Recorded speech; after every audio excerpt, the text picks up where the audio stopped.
Jocko, hindsight is 2020. But here's a crazy thought. North Korean soldiers would have ended up with a better life like South Korea if they did not fight as they did in the 50s. When should a soldier question his leader's values? That is not a crazy question at all. And the answer is very straightforward. A soldier should always question their leaders, not just their leaders' values, but their leaders' plans, their leaders' strategies, their leaders' vision. You should question everything that your leader is telling you.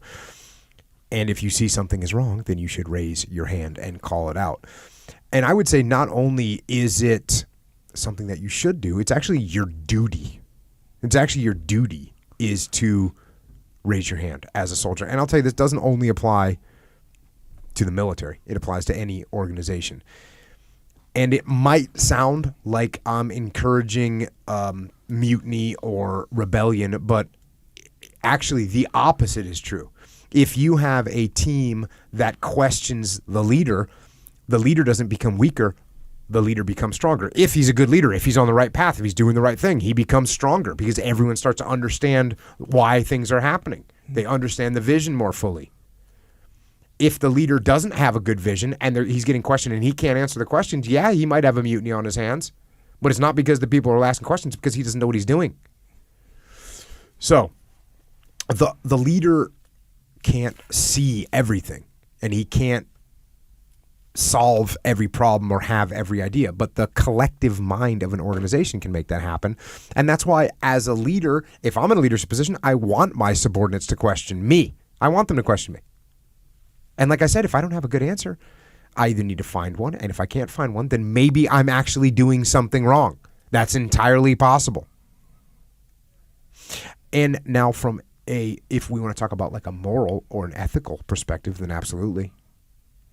And there was a group of high-ranking soldiers in Nazi Germany that tried to kill Hitler. And unfortunately, they failed, but they did the right thing in trying to kill him. They did the right thing. Like, not only did they question him, they knew he was wrong, and they said, okay, we're going to kill him.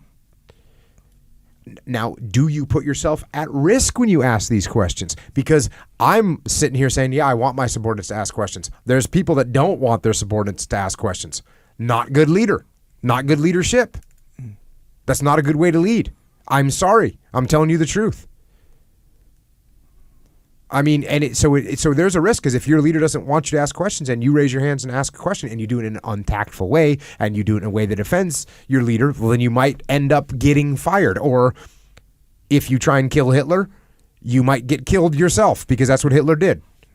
After his assassination attempt, he went and killed a bunch of people, including Rommel, his best general, because he thought he was involved in it. So you're definitely taking a risk, but then you have to ask yourself, what is the alternative? So in a moral or ethical situation, what's the alternative? And I'm not saying there's no alternative, because sometimes maybe you'd be better not trying to kill Hitler, but rise in the ranks and get to a situation where you can have more control and mitigate the damage that he's doing to the country, right? That's a possible consideration to take. Maybe you say, okay, you know what, Hitler, I'm going to be your guy, and I'm going to do things so that way you can rise up in the ranks and be in a position where you can stop his bad decisions. As opposed to, if you try and kill him and you fail, obviously once you're dead, you don't have any influence over the organization. Same thing if you're in a business where there's something going on and you want to raise your hand, and yet if you raise your hand, you know that there's a risk that you might either A, get fired, or you might get demoted, or you might get put out of your leadership position, and now you're letting down, now you can't have an influence over the scenario anymore. So that's something to consider as well. Takes a significant level of moral courage to stand up in those situations, and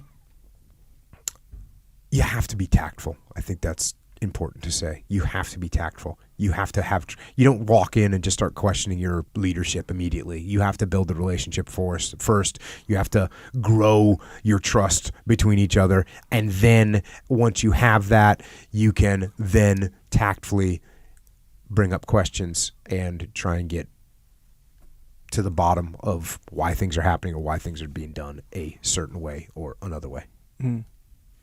Question your leadership. And if you're a leader, don't get offended when you get questioned. Be happy. Be happy. Even when your kids do it. even when your kids do it, especially when your kids do it. Yeah. Because you always want to take that easy out. Just do what I told you to do. Yeah. Do what I say. I'm the dad. Yeah. It's different than it's not what I said. Okay, you caught yourself. Yeah, I totally. like that. Oh, dang. Self-policing over there. Yeah, that's whole Outstanding. What about when they always say why? And then here's the thing you got to be careful of. I'm speaking from experience. Mm-hmm. You know how, this is old school, like, oh, why? Oh, because of this. Why? Yeah. Why? Yeah. Why? And then it gets fun to them just to say why. For they don't sure. even want to know why. Now it just becomes a game. Then what? Just shut it right down. Well, no. That's when you should. You This just is- keep, it's me against you now. Oh, no. Why? Just go jujitsu on them. Hmm. They ask why, you ask them a question back. Why do you think it goes that way?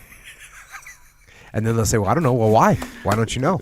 Just one sweep. It's just a mental sweep. I'm going to do that. Yeah, it's a good one. Yeah, that's real good, actually. Speaking from experience, I got 4 kids. All right. Good. Thank you for that. Next question.